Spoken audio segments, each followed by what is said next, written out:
Assalamualaikum warahmatullahi wabarakatuh. Apa kabar sahabat Dumai? Bertemu kembali bersama saya Umi Khairia dalam konseling dunia maya. Pada konseling kali ini kita dalam perjalanan menuju tebing tinggi bersama Abi, Abang Jundi, dan ada adik Nabil. Nah, kali ini kita mau bincang-bincang yang cocoknya kita kasih judul apa ya? Judulnya Plan A dan Plan B. Apa itu plan? Plan itu planning, rencana. Setiap kita pasti punya rencana dalam hidup kita. Pengen ini, pengen itu. Tapi kadang-kadang planning kita itu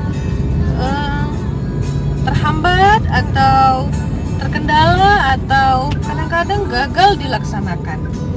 Bisa karena tiba-tiba schedule atau jadwalnya berubah, bisa karena hal-hal yang harusnya ada tidak ada, atau tiba-tiba kitanya yang memang tidak jadi melaksanakan karena kesehatan dan sebagainya.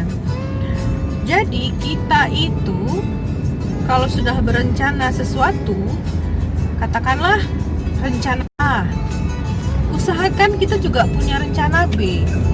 Untuk apa? Untuk mensiasati supaya kita tetap terus bermanfaat, tetap terus berjalan, tetap terus beraktivitas dengan kondisi-kondisi yang mungkin tidak bisa diprediksi. Kita tetap bisa melakukan hal lain.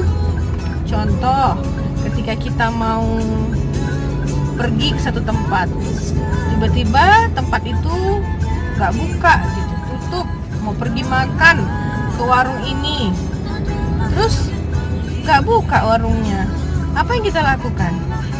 Mungkin kalau kita nggak kreatif, kita pasif, dengan rasa kecewa kita pulang.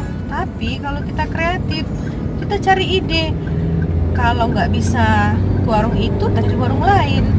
Nah, ini ada istilahnya nih, kalau tak ada rotan, akar pun jadi. Nah, kalau kita terbiasa hidup seperti ini, mudah-mudahan hidup kita akan terus berjalan, berkembang. Kalau ada hambatan itu nggak akan membuat kita stagnan, tidak akan membuat kita berhenti. Berusaha berkreasi supaya kita mampu berkarya walaupun kondisinya kadang-kadang tidak seperti yang kita rencanakan.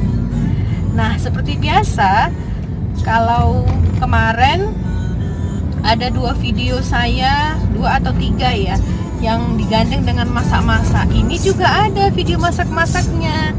Kali ini juga agak nyambung dengan judul kita hari ini, Plan A, Plan B. Nah, jadi rencananya itu saya kepingin masak soto. Dan ternyata bumbu untuk masak soto itu ada yang kurang. Kira-kira kalau soto itu apa? Bawang putih, bawang merah, kunyit, jahe, lengkuas, ada yang pakai serai juga, dan ada bumbu sopnya kan. Bumbu sop itu maksudnya kapulaga, bunga lawang, itu nggak ada di kulkas, nggak ada di rumah.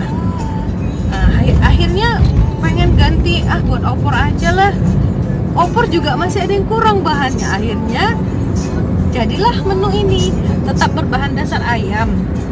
Nah, silahkan dilihat videonya ya, nanti bayangin deh kira-kira cocoknya nama makanannya apa.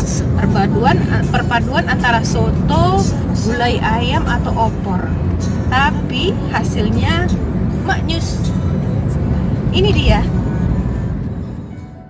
Inilah bumbu-bumbu yang tersedia di rumah. Awalnya pengen buat soto, tapi tak ada kapulaga dan teman-temannya. Kira-kira nanti namanya apa ya?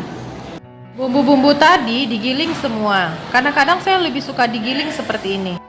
Bumbu tadi dimasukkan ke penggorengan dengan minyak panas dan harum.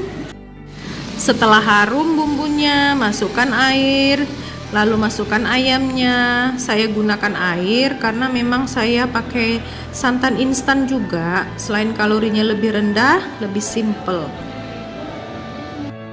Setelah ayamnya setengah masak, lalu kita masukkan santannya. Sebenarnya karena ini ayam digulai atau bumbu, saya tidak terlalu suka santan kental.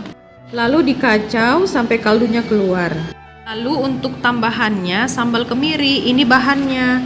Pengennya sih buat sambal matah, tapi karena bumbunya tak lengkap, inilah jadinya. Buatnya simple aja, ketiga bahan tadi digiling lalu disiram minyak panas. Alhamdulillah, ini dia perpaduan antara opor, soto, dan gulai. Sudah lihat videonya? Gimana teman-teman? Pernah ngalamin seperti itu? Pengen berbuat sesuatu tapi ternyata berubah karena kondisi. Seperti menu masakan tadi. Oke? Mudah-mudahan video kali ini menginspirasi untuk kita terus beraktivitas, bergerak, berkarya, walaupun kadang-kadang rencana yang kita lakukan berubah karena situasi dan kondisi. Semoga bermanfaat. Sampai bertemu